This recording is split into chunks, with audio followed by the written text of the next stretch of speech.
संत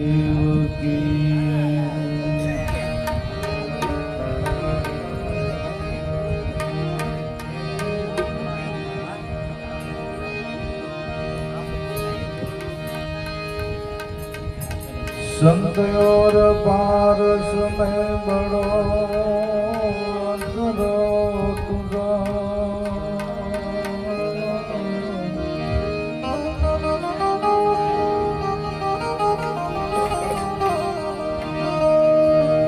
पारस लोहा को कनसन करे संत करे आप समान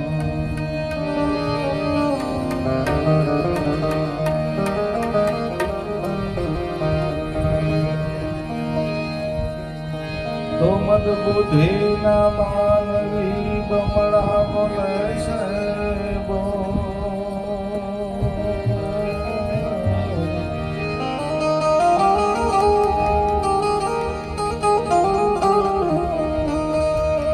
कोई छोटे अनादिया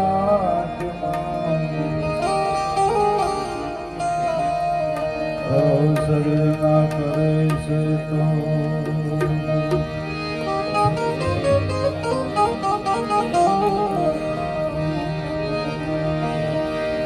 शिवराम चेतन प्रकाश थियो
શિલાણી સાહેબ આ વાણીની અંદર કહે છે કે નિરખી લ્યો આ નેનોથી નૂર.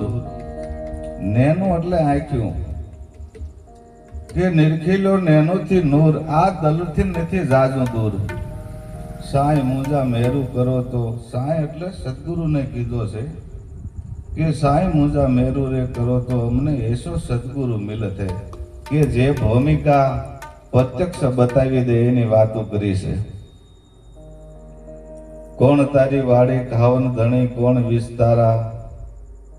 તો પાછળની લીટીમાં એને લખ્યું છે કે સત તારી વાડી ખાવન ધણી, આ તો વસન વિસ્તારા.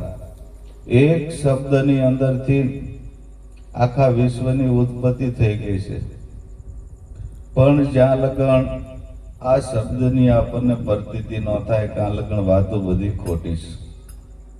એટલે ખીમ સાહેબે એક વાણીની અંદર કીધું છે, ગુરુગમ ખોજો રે ઓ ઘટની માય, અક્ષર આદ અનાદ કા, આ તો અક્ષરાય તીત ઓળખાય. શબ્દની પાર હે સાહેબો, આ તો સત્શબ્દ બદલાય. ગુરુગમ ખોજો રે ઓ ઘટની માય. ઘટ એટલે શરીરને નથી કીધું, પણ આપણે આ શરીરને માનીને બેઠા છીએ. કારણ કે આ બોલવા વાળો, આમાં રહેવા વાળો આ શરીરથી ન્યારો છે. અહીંયા કબીર સાહેબે કીધું છે કે હે જ્ઞાની તમે કરો વિચાર, આમાં બોલન હારો ક્યાં વસે. કે પાણીથી છે પાતળો ધુમસ કેરી ધાર, આ તો પિંડ બ્રહ્માંડથી નહીં પર છે, એ નોધારાનો આધાર. એના આધારે આપણું શરીર હાલે ચાલે છે. જ્યાં લગણ પોતે પોતાને ન પારખી લકે કે એને જોઈ ન એકે, ત્યાં લગણ આ વાતો બધી ખોટી છે. અને સંતોએ તો ન્યા લગણ કીધું છે કે આદ્યમ તત્વને સીના વિના સર્વે સાધના જૂઠી. તો બીજા સંતોએ એવું કીધું છે કે આદ્યમ ત્રાદૈશ્ય કર્યા વિના તમારું બ્રહ્મ જ્ઞાન હોય ને તો એ મિથ્યા છે. કારણ કે જ્યાં લગણ આત્માની ઓળખાણ ન થાય, તો મીરાબાઈએ ગાયો છે કે આત્માને ઓળખ્યા વિના રે ભવના ફેરા નહીં મટે. 84 લાખનું બંધન છોડવા માટે કોઈ બ્રહ્મનિષ્ઠ સોતરીય સદગુરુના શરણે જવું પડે. અને બધાય ગયા છે, ઋષિ મુનિઓ ગયા છે, જે આપણે ભગવાન માનીને બેઠા છીએ એ ન્યાય ગયા છે. એટલે એને કીધું કે સત્ય શબ્દ સૂજે નહીં, પછી જૂઠ જૂઠ કો થાય. આપ કી તો ગમ નહીં કહા છે આયા કહા જાય. આખા ભક્તે કેમ કીધું ભાઈ જે ઘરે મુવા પછી જાઉં એ ઘર તમે જીવતા જોઈ લ્યો. એમ પહેલા આની પારખ કરી લ્યો, પછી જે કર્તવ્ય કર્મ છે એ કરવાનું છે. સહેજ સુનકી માય પરમ અંશન કા વાસા, જે નિરાધાર એ નિર્વાણ એના કબ હોય નહીં નાસા. કર્મ ભર્મ કો ભાંગ દેવે કર સદગુરુ કી સેવ, શાન સમજ લે સદગુરુની અવર નથી કોઈ દેવ. એમ ખીમદાસ કે ખલક દરિયા, આ તો સન્મુખ સામે તીર. કાલુભાઈ સામે મેદાનમાં છે, પણ આને માણવું એ મુશ્કેલ છે. કારણ કે આ મહા મુશ્કેલે તો આપણને મનુષ્ય અવતાર મળ્યો છે. બડે ભાગ્ય મનુષ્ય તન પાવા, સુર દુર્લભ સબ ગ્રંથન ગાવા. આ પ્રભુના પદને પ્રાપ્ત કરવા માટેનું સાધન મળ્યું છે. કારણ કે આ મનુષ્ય દેહ ન હોય તો આપણે આ ઈશ્વરને પામી એકી નહીં. એટલે સવા ભક્તે જો એક આ શરીરને કીધું છે નાવ, પછી એક નામ જેને મળ્યું છે એને નાવ કીધું છે. તો સવા ભક્તે કીધું પોસાદે મુજે ભવ દરિયા કે તીર, એસો કોઈ મળી જાય સંત ફકીર, પોસાદે મુજે ભવ દરિયા કે તીર. આ જાજ મારું જોખમ ભર્યું. હું કામે કીધું છે ભાઈ, અટાણે ફડાકા કરે પણ આ ઘરે પૂગે કે ન પૂગે એની ગેરંટી નથી. કે જાજ મારું જોખમ ભર્યું, તમે નાવિક ઉતારી દો નીર. કરણી કાંઠો કોઈ બતાવે એસો મળે સંત ફકીર, પોસાદે મુજે ભવ દરિયા કે તીર. કારણ કે આ સંસાર સાગર તરવાનો છે. આ દરિયો તો આપણે પૈસા હોય તો હોડિયામાં પ્લેનમાં બેહીને તરી શકાય છે, પણ સંસાર સાગર મહા મુશ્કેલે જ પાર ઉતરી શકાય છે. અને બધા તરી શકતા પણ નથી. પણ સંતોએ તો ન્યા લગન કીધું છે કે ભાઈ આમાં આની વિલંબ ન કરવો, મૂળદાસ બાપાએ કેમ કીધું કે અમે રે વટાવડા વીરા વાટના વાટને ઘાટે રે વિલંબ ન કીજીએ, જ્યાં ત્યાં ઊભા રહી જાય ને ત્યાં સ્ટેશન વયા જાય. એટલે સંતોએ ના પાડે છે. અને વધારે બોલવું નથી, પણ હવે એક ભજન ગાઈ નાખવા તો કલ્યાણભાઈ કે ઘડીક બોલો એટલે વાત કરી.